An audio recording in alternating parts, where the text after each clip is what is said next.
마태복음 24장 1절에서 14절 말씀입니다. 마태복음 24장 1절에서 14절 여러분 성경책 다 펴시고요. 마태복음 24장 1절에서 14절 같이 교독을 하고 성경을 덮지 마시고 여러분 무릎 위에 성경을 이렇게 펴놔 주시기 바랍니다. 특별히 오늘 본문을 읽으실 때 여러분 가운데 가지고 계셨던 그 선입관들은 좀 잠시 뒤로 이렇게 물러놓고 하나님이 이 말씀을 통해서 무엇을 이야기하고 계시는가 질문하는 마음으로 우리 한 절씩 같이 읽었으면 좋겠습니다. 24장 1절부터 14절까지 같이 교독하도록 하겠습니다. 하나님 말씀이라 합니다.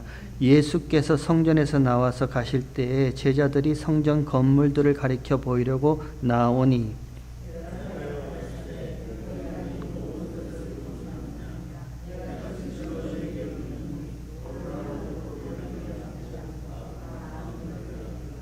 예수께서 감람산 위에 앉으셨을 때에 제자들이 종령이 와서 가로되 우리에게 이르소서 어느 때 이런 일이 있겠사오며 또 주의 임하실과 세상 끝에는 무슨 징조가 있사오리이까.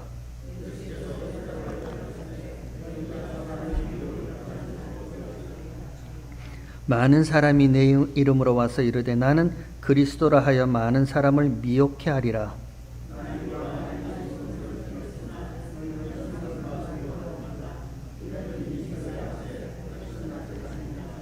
민족이 민족을 나라가 나라를 대적하여 일어나겠고 처처에 기근과 지진이 있으리니 그때 사람들이 너희를 환난에 넘겨주겠으며 너희를 죽이리니 너희가 내 이름을 위하여 모든 민족에게 미움을 받으리라.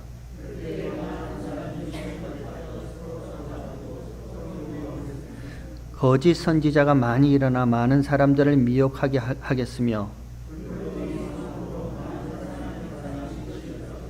그러나 끝까지 견디는 자는 구원을 얻으리라. 14절 우리 함께 읽도록 하겠습니다.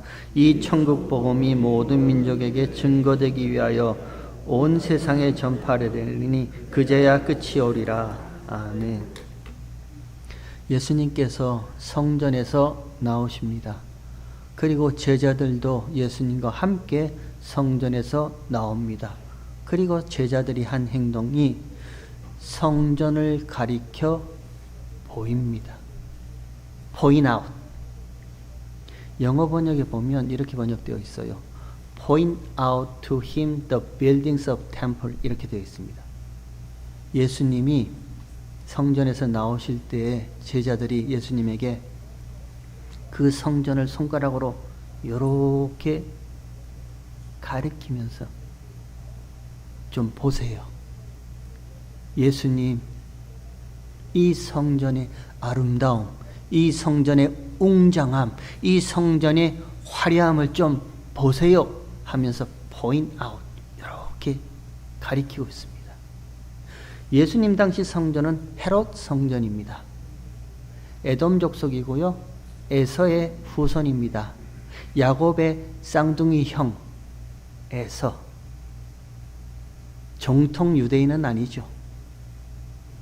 그러니까 이 헤롯 왕이 유대인의 마음을 사기 위해서 예루살렘의 4분의 1 크기나 되는 헤롯 성전을 지어 올렸습니다. 흰 대리석으로 이렇게 발랐다 합니다. 저는 안 가봐서 몰라요. 못 봤습니다. 근데 기록에 의하면 이렇게 기록을 보면 그 헤롯 성전이 얼마나 웅장하고 아름다우면 흰 대리석으로 다 이렇게 바르고요. 지붕은 황금판으로 이렇게 덮어서 아침부터 저녁까지 그 성전이 반짝반짝 빛났다 그렇게 되어 있습니다. 그래서 제자들이 나올 때 예수님과 함께 성전에서 나오실 때 제자들이 손가락으로 이렇게 포인하면서 예수님 이것 좀 보세요. 뭘요? 그 성전의 아름다움, 이 웅장하고 화려함, 이것 좀 보세요. 이 포인트아웃 합니다. 아름다움입니다. 아름답다는 것은요, 끌림이 있고 끌림이 있다는 것은 내가 거기에 있고 싶다라는 거예요. 그러니까 쳐다본 주 보암직도 먹음직도 지혜롭게 할 만큼 탐스럽기까지 하니까 그 아름다움에 내가 그 자리에 있고 싶은 거예요. 아름답지 않으면요, 끌림이 없으면 아무리 쳐다본 주 보암직도 먹음직도 지혜롭게 할 만큼 탐스럽게 하다 해도 그것이 나한테 아름답지 않으면, 끌림이 없으면 먹지 않죠. 먹지 말라는 하나님의 말씀에 순종하고 그냥 그 자리를 지키고 있단 말입니다. 근데 쳐다본 주 아름답게 보여요. 보암직도 하고 먹음직도 하고 지혜롭게 할 만큼 탐스럽기까지 한단 말입니다. 아름다움. 그러니까 끌림이 있는 거예요. 끌림이 있다는 것은요, 나도 그 자리에서 하나님처럼 내가 저것 먹고 선과 악을 구별하는 그 자리에 내가 있고 싶다. 그 아름다움입니다. 제자들이 그 헤롯 성전을 가리켜서 예수님, 이 아름다움을 좀 보세요. 거기에 예수님께서 뭐라 대답하시죠? 이 모든 것을 보지 못하느냐? 내가 진실로 너에게 이르노니 돌 하나도 돌 위에 남지 않고 다 무너뜨리오리라. 무너지게 한다라는 거예요. 반드시 저것 내가 다 무너지게 한다. 이렇게 얘기를 합니다. 마태복음 15장에 보면요, 우리가 앞서 살펴봤지만 마태복음 15장 13절에 보면 예수님이 이렇게 말씀하십니다. 심은 것마다 천부께서 심으시지 아니한 것은 다 뽑히우리라. 이렇게 말씀하세요. 예수님이 딱 그렇게 제자들에게 말씀합니다. 심은 것마다 천부께서 심기우지 아니한 것은 다 하나님께서 뽑아버리실 것이다. 이렇게 얘기를 해요. 다 심겨져 있어요. 다 심겨져 있는데 거기에서요, 전부 하나님 아버지께서 심지 아니한 것은 하나님이 다 뽑아버리신다. 예수님이 그렇게 말씀하세요. 우리는요, 뽑히면 안 되죠. 우리는 뽑히면 안 됩니다. 내가 심은 것이 있단 말입니다.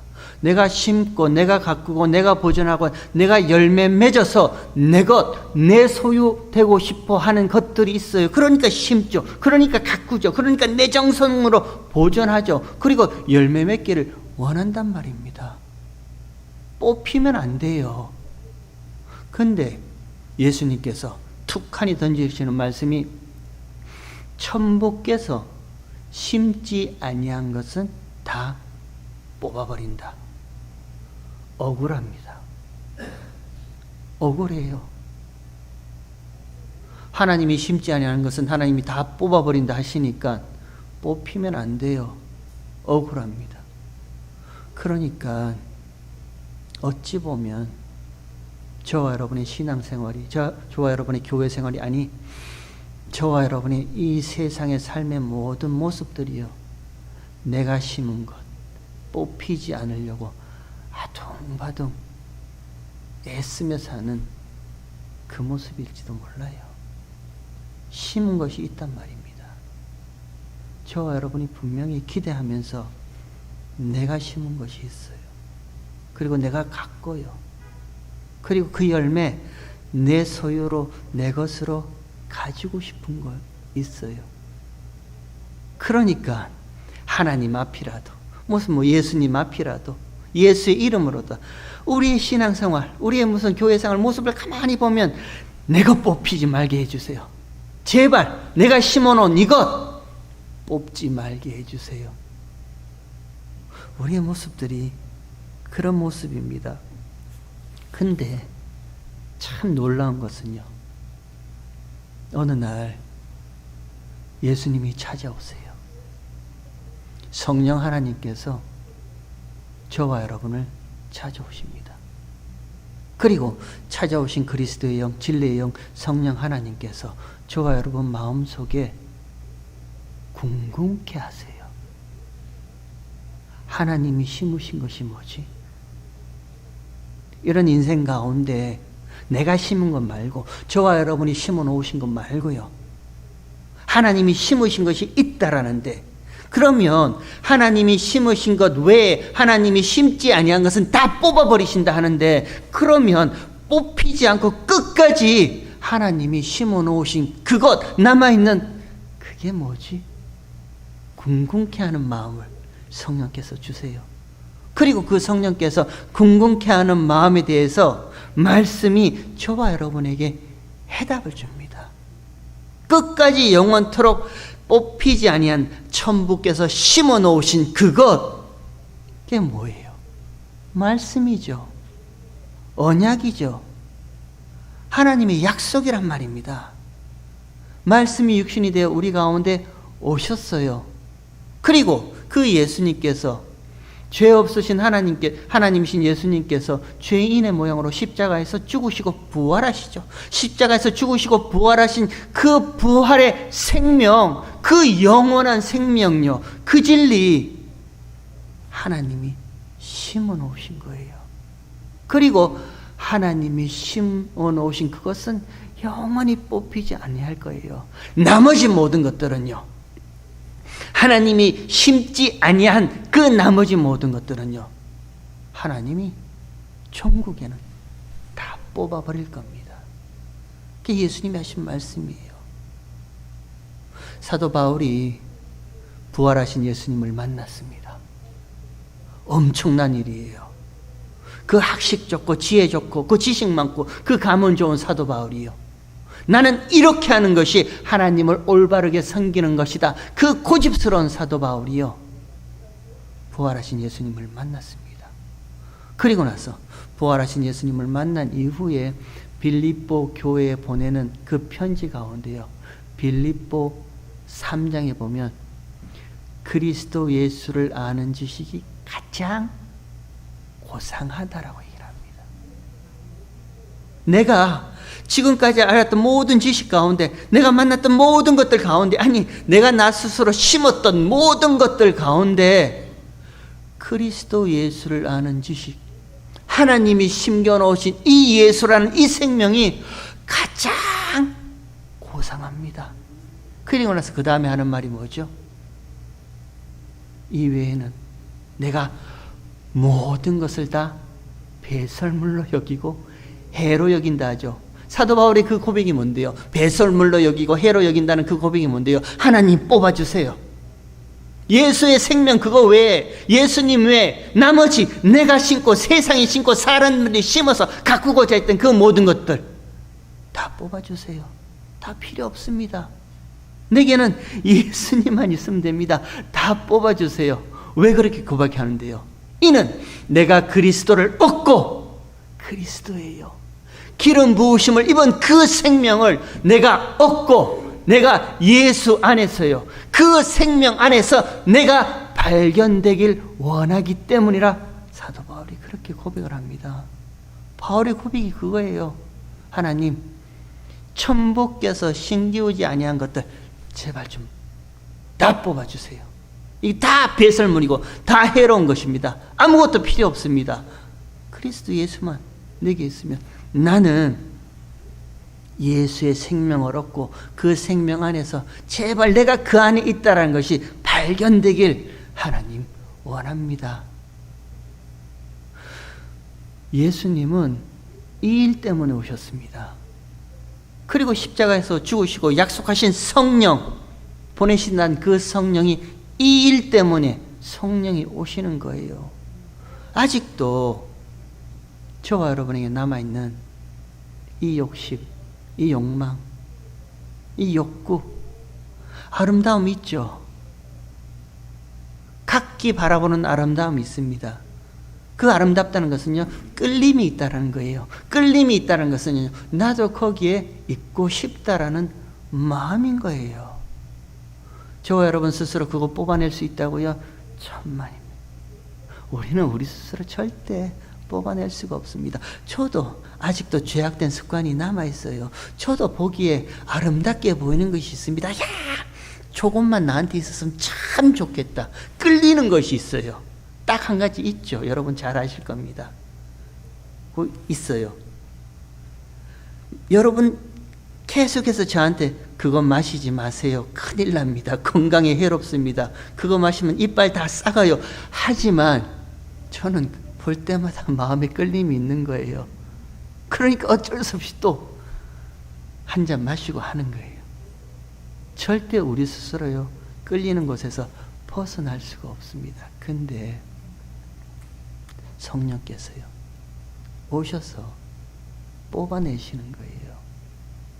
저와 여러분 가운데 끌림이 있던 그것들 아무것도 아닌 거라는 거 알게 하시는 거예요. 사도 바울이 고백했던 이 고백처럼요, 그리스도 예수를 아는 지식이 가장 고상한 그 예수의 생명 외에는 비교할 것이 없네. 그러니 나도 이 생명 안에서 제발 좀 발견되었으면 좋겠다. 그러니 하나님, 그 예수 외에 나머지는 다 좀 배설물로 여기게 해주시고 해로운 것으로 여기게 해주세요. 그렇게 하나님이 지금도 저와 여러분을 하고 있습니다. 그 아름다움요, 그 끌림을 예수님께서 다 무너뜨리우리라, 다 무너지게 한다 합니다. 제자들이 포인트아웃 손가락 하면서 예수님 이 아름다움 좀 보세요 할 때 예수님께서 그거 다 무너진다, 내가 반드시 다 무너지게 한다, 이렇게 말씀하세요. 거기에 오늘 본문 한번 3절 보십시오. 2절에 3절에 예수께서 감람산 위에 앉으셨을 때에 제자들이 종령이 와서 가로되 우리에게 이르소서 어느 때에 이런 일이 있겠사오며 또 주의 임하심과 세상 끝에는 무슨 징조가 있사오리까, 이렇게 얘기를 합니다. 예수님께서 그 아름다움 내가 다 무너지게 할 거다, 이렇게 얘기를 했더니 제자들은요 어떻게 반응하냐면 성전이 무너지게 하신다네, 성전이 이제 다 무너진다네, 종말이다, 끝이다. 왜요? 이 제자들이 왜 이렇게 생각하는데요? 이전에 한 번 경험이 있었거든요. 아니, 여러 번 경험이 있었습니다. 우리가 토요일날 새벽기도 할 때 예레미야서 지금 우리가 살펴보고 있는데, 그 예레미야서 마지막에 보면 남유다 왕 시드기야, 마지막 왕 시드기야가 두 눈이 뽑히고 사슬에 묶여서 바벨론 포로로 잡혀갑니다. 그리고 남유다에 있던 그 예루살렘 성전은 바벨론에 의해서 짓밟히고 불타고 다 무너지는 거예요. 멸망입니다. 종말입니다. 유대인들에게요, 성전이 무너진다는 것은 세상 끝이에요. 종말이에요. 멸망이에요. 그러니까 예수님께서 니네들이 손가락질한 그 아름다움, 포인트아웃한 그 아름다움 다 내가 무너지게 할 거다 말씀하실 때 제자들은 끝이네, 종말이네. 예수님, 근데 어느 때 이런 일이 일어날 거고 이 종말 세상 끝이 있을 때 어떤 징조가 일어났습니까? 하고 이렇게 물어보는 거예요. 거기에 예수님께서 이렇게 대답합니다. 4절에 예수께서 대답하여 가라사대 너희가 사람의 미혹을 받지 않도록 주의하라 라고 먼저 대답합니다. 미혹입니다. 벗어나게 하는 거예요. 진리에서 벗어나게 하는 게 미혹이에요. 진리를 진리로 보지 못하고 그 진리에서 미끄러지게 옆으로 툭 하고 밀쳐버리는 것이 미혹입니다. 그 미혹 받지 않도록 주의하라. 그리고 5절에 많은 사람이 내 이름으로 와서 이르되 나는 그리스도라 하여 많은 사람을 미혹해 하리라. 예수님이 이렇게 얘기를 합니다. 여러분 잘 한번 보세요. 많은 사람이 내 이름으로 와서 이르되 나는 그리스도라 하여 많은 사람을 미혹해 한다. 예수님 말씀하세요. 저와 여러분의 선입견은요, 자칭 그리스도? 자칭 선지자? 왜 그런 사람 있죠? 야, 내가 그리스도고 내가 구원자고 내가 메시아고 내가 선지자다, 무슨 허연 양복 입고 뭐 이렇게 허연 빼꾸도 신고 와서 이렇게 하면서 그런 사람들이 있죠. 있습니다. 근데 보세요, 많은 사람이에요. 이 많은 사람이라는 의미는요, 대부분이란 거예요. 대부분의 사람들이 내 이름으로 와서 나는 그리스도라 하여 많은 사람을 미혹해 한다, 이렇게 예수님이 말씀하세요. 대부분이 그래요? 아니에요. 정신 나간 몇몇 사람들만 그냥 허연 옷 입고 내가 그리스도고 내가 메시아다 그러지, 대부분의 사람들은 그러지 않는단 말입니다. 그러면 예수님의 이 말씀이 뭔가? 대부분의 사람들이 내 이름으로 와서 나는 그리스도라 하야 하는데 많은 사람이 미혹된다, 이 말씀은 뭐예요? 내 이름으로 와서 나를 그리스도라 하는데 거기에서 벗어나지 마, 미혹당하지 마, 이렇게 얘기를 하시는 거예요.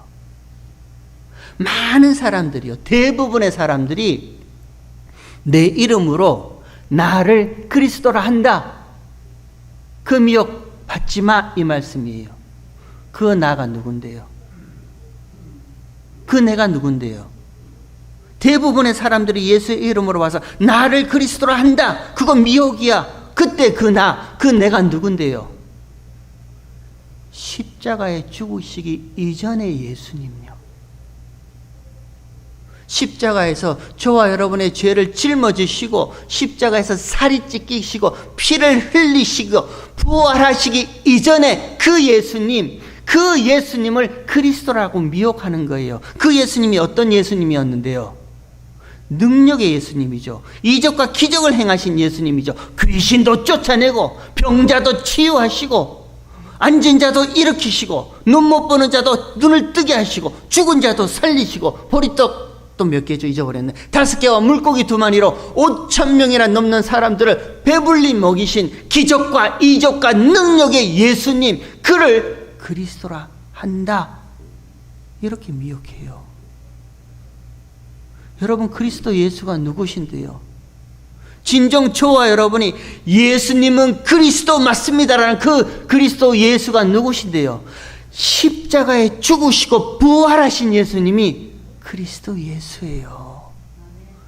저와 여러분의 죄를 짊어지시고요, 저와 여러분을 품어 안으시고 이 죄 많은 인생을 품어 안으시고 십자가에 죽으시고 율법의 정죄 아래서 십자가의 죄를 도말하시고 하나님이 죄 없다라고 부활시킨 그 부활의 예수님이 그리스도 예수란 말입니다. 근데 대부분의 사람들이요, 십자가에 죽으시기 이전의 예수를 그리스도라 미혹한다. 그러니 치유함을 받아라, 병 나라, 무슨 또 뭐 안진뱅이도 일어나라, 눈동자도 눈 안 못 보는 자도 포기하라, 죽은 자도 살리시는 그 예수, 그 예수를 믿고 물질의 복, 건강의 복, 가정의 복, 복복, 그게 미혹이란 말입니다. 우리 지금도 그러지 않나요? 어찌 보면 그 예수님을 그리스도라고 마구마구 소리 지르고 있어요. 그 능력과 이적과 치유의 예수님만이 그리스도시다. 그러니 그 예수 믿고 복받고 잘 살자. 지금도 그 모습이 있잖아요. 아니란 말입니다. 정말 그리스도 예수라고 고백하는 그리스도인, 기름 부음을 받은, 성령의 기름을 부음을 받은 성도들의 고백은요, 절대 내가 나 스스로 그 아름다움, 그 끌림, 그 욕심과 욕망, 나밖에 모르는 이 이기적인 이기심, 미움, 시기, 질투, 이 모든 것들을 나 스스로 절대 뽑지 못하는데, 하나님이 심으시지 아니한 것들을 나는 절대 나 스스로 뽑지 못하는데, 예수님께서 이런 나를 품 안으시고 십자가에서 죽으신단 말입니다. 그리스도와 함께 십자가에 못 박혀 죽었나니 그런즉요, 이제는 내가 사는 것이 아니라 내 안에 그리스도께서 사신 것이라. 맞습니다, 예수님. 나는 예수님과 함께 이 죄악된 몸 십자가에서 죽었습니다.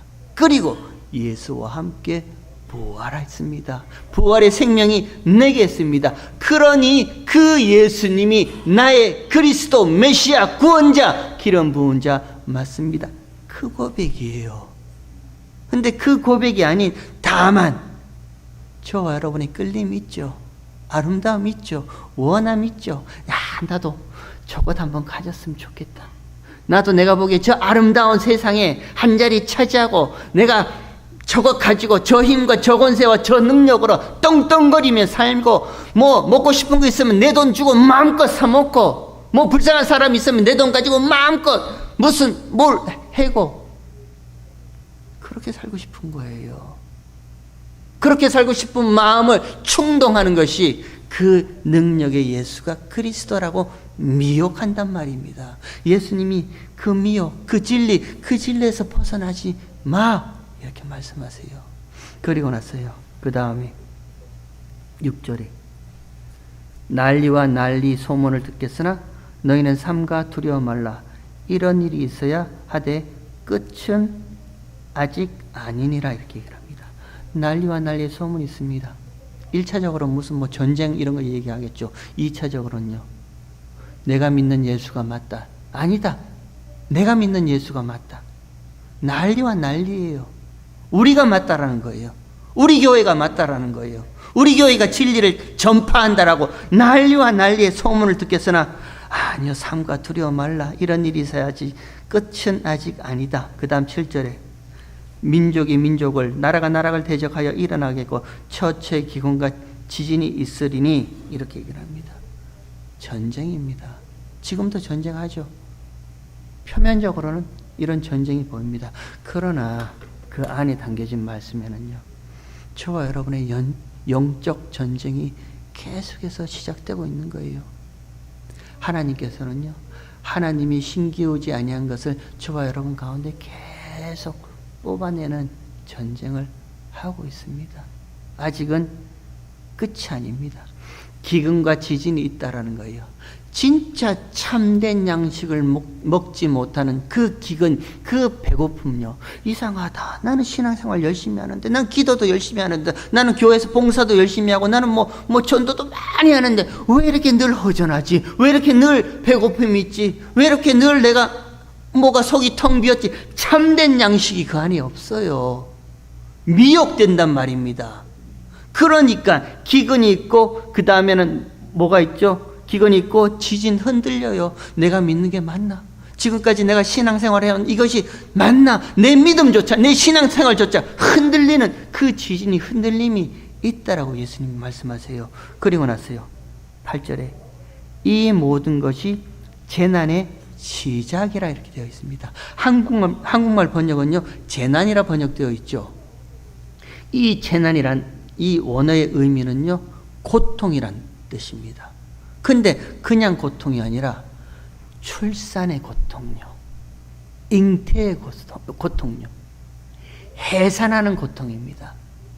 예수님이 이제부터 진짜 생명을 잉태하는 그 고통이 이제부터 있을 거야, 그 말씀하시는 거예요. 그리고 나서 9절에 그때 사람들이 너희를 환난에 넘겨주겠으며, 환난입니다. 듀립시스예요.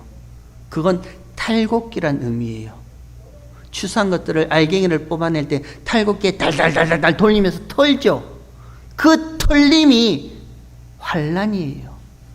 저와 여러분을 환난에 넘겨주겠다 합니다. 교회를 환난에 넘겨주겠다 합니다. 그 환난이 뭔데요? 하나님이 신기하지 아니한 모든 것들을 다 뽑아내는 환난이에요.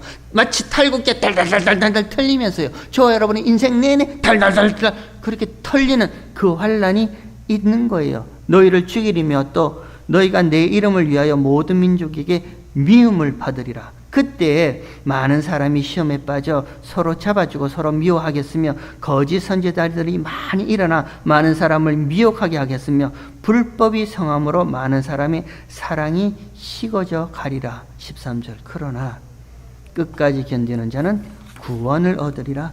예수님이 이렇게 얘기를 합니다. 견뎌. 끝까지 견뎌. 뭐 예수님이 이런 말씀하시는 거예요. 야, 너희가 환난 당할 거야. 그런데 너희 한번 견뎌봐, 이런 말씀하시는 거예요. 아니요, 교회는 환난 가운데 있다라는 그 말씀이에요. 참된 성도는, 저와 여러분은 환난 가운데 있다라는 거예요. 언제까지요? 14절에 있죠. 이 천국 복음이 모든 민족에게 증거되기 위하여 온 세상에게 전파되리니 그제야 끝이 오리라. 하나님이 반드시 구원하고자 하는 그 하나님의 백성들에게 천국 복음이 다 전해질 때까지, 그때까지 이 세상 가운데 교회는 환난, 탈탈 털리는 그 환난이 있을 것이다. 그러니 그 환난 기뻐해, 이렇게 얘기하는 거예요. 여러분, 이 본문을 보면서요, 제가 한 가지 참 마음속에 이렇게 힘들었던 게 뭐냐면, 미혹이란 단어였어요. 미혹당한답니다. 진리를 진리로 보지 못하고 그 진리에서 벗어나게 한다는 거예요. 그러니까 어찌 보면 예수님의 그 놀라운 능력, 치유하심의 능력, 이적들이 있죠. 성경에 분명히 기록되어 있어요. 맞아요. 저도 부인하고 싶지 않아요. 분명히 예수님께서 아픈 자도 고치시고 귀신도 내어 쫓으시고요, 다 하셨단 말입니다. 분명히 성경에 기록되어 있어요. 근데 그 예수님은 십자가 이전의 예수님이세요. 그것만으로 미혹한단 말입니다. 그 미혹 당하지 말라고 예수님이 제자들에게 얘기하고 있는 거예요. 정말 그리스도라 고백하는 예수님은요, 십자가에 죽으신 예수님이에요. 십자가에 죽으시고 부활하신 예수님이에요. 저와 여러분도 함께 십자가에 죽고 부활되는 그 예수님을 그리스도라 고백하는 거예요. 그 그리스도 예수님 때문에 저와 여러분이 그리스도인이라 불림을 받는 거예요. 마지막 한 군데만 보고 마치도록 하겠습니다. 요한계시록 7장 6절을 한번 보십시오. 요한계시록 7장 9절을 한번 볼까요? 요한계시록 7장 9절.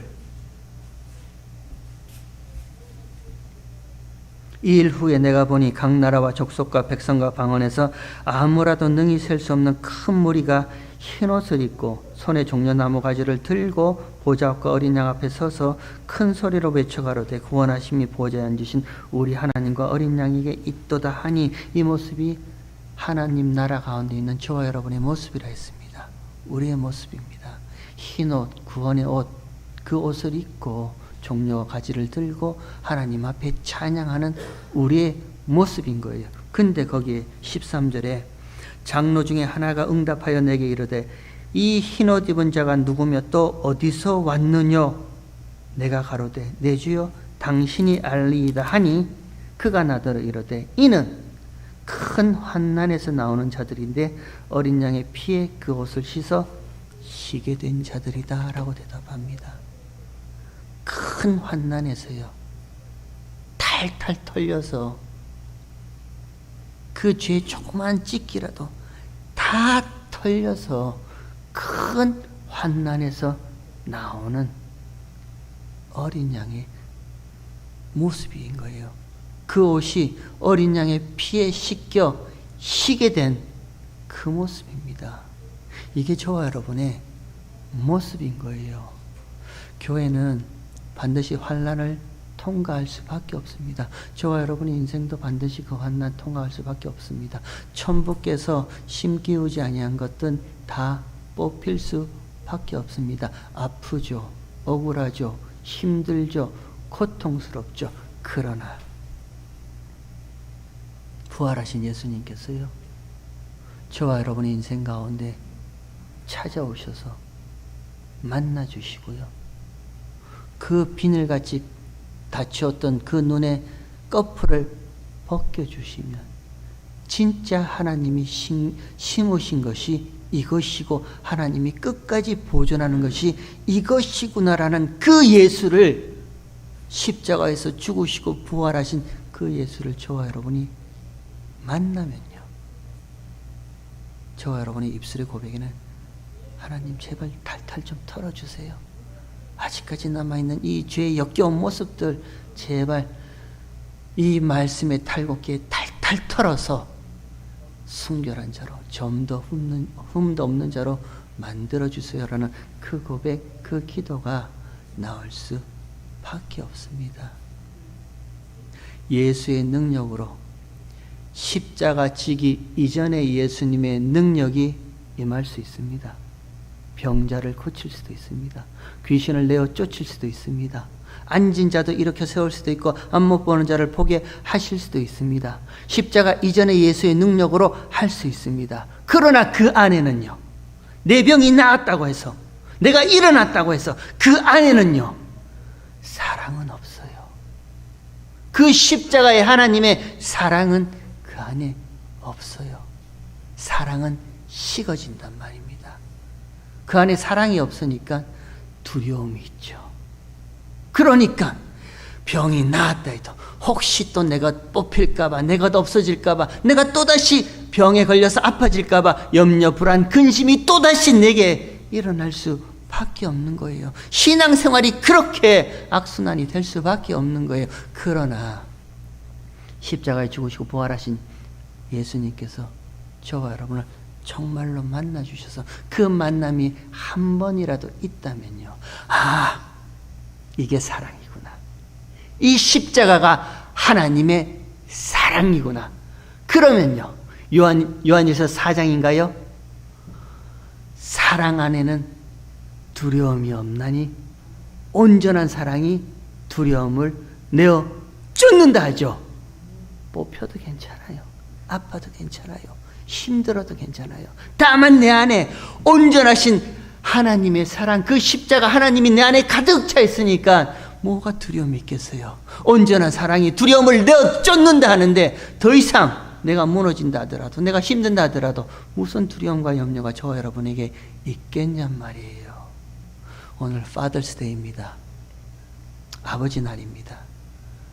저와 여러분의 가정 가운데 아버지들이 먼저 이런 온전한 사랑으로 가득 차길 주의 이름으로 축원합니다. 우리 아버지들이요, 이 온전한 사랑이 저와 여러분 속에 가득 차 있으면 온전한 사랑 안에는 두려움이 없고요, 그 사랑이 두려움을 내어 쫓는다니까. 그 가정에 어떤 일이 일어나더라도 두렵지 않아요. 괜찮아요. 무슨 일이 일어날 때마다 우리 아버지께서 제일 먼저 하나님 앞에 무릎 꿇고 기도하는 모습을 보일 수밖에 없어요. 그 자녀들이 그걸 본다면요, 어머니들이, 아내들이 그 모습을 본다면요, 우리 아버지가 기도하는데 무슨 두려움이 있겠어요? 아까 우리 찬양할 때 참 은혜 받았습니다. 기도할 수 있는데 왜 염려하십니까? 기도할 수 있는데 왜 걱정하십니까? 저건 많이 은혜 받았어요. 그 가정의 아버지가 무릎 꿇고 기도하는데 그걸 바라보는 아내와 자녀들이 무슨 염려와 걱정이 있겠어요? 우리 교회가 그런 모습이었으면 좋겠습니다. 저와 여러분이 먼저 하나님 앞에 나와 무릎 꿇고 기도하는 모습들이 먼저 있었으면 좋겠습니다. 하나님을 두려워하는 마음으로요, 하나님을 경외하는 그 마음으로요, 의심하고 염려하는 마음이 아니라 혹시 뭐가 될까, 혹시 기도한다고 뭐가, 아니요. 그런 두려움과 염려하는 마음들은 사랑이 내어 쫓는다 하잖아요. 온전한 사랑이 다 쫓는다 하잖아요. 기도했으면 좋겠습니다. 먼저 저와 여러분이 기도하고요, 그 기도하는 모습에 하나님이 이런 저와 여러분이 섬기는 글로리 가진 교회를 참 좋다, 우리 아버지들 꽃단 모습들이 참 보기 좋다 했던 그 모습처럼요, 예수의 향기가 나는 글로리 가주 남교회를 하나님이 보시고 야, 참 좋다 칭찬하는 저와 여러분의 인생 되기를 주 여러분으로 축원합니다.